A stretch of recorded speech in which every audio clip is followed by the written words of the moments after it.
হাসরের ময়দানে আল্লাহ পাক রব্বুল আলামিন স্বামীকে জিজ্ঞেস করবে স্ত্রী সম্পর্কে, স্ত্রীকে জিজ্ঞেস করবে স্বামী সম্পর্কে।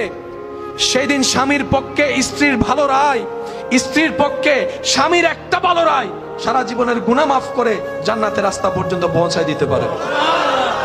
অর্থাৎ স্বামী ছাড়া স্ত্রী চলতে পারবে, স্ত্রী ছাড়া স্বামী চলতে পারবে। যারা বিবাহিত আছেন শ্রদ্ধার সাথে বলি, এক ছাদের নিচে থাকলে অনেক কিছুই হয়।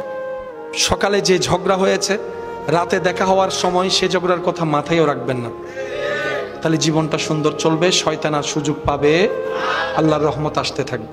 যে ক্ষমা করে সে ক্ষমা পায়, সুবহানাল্লাহ। যে ক্ষমা করে সে ক্ষমা পায়।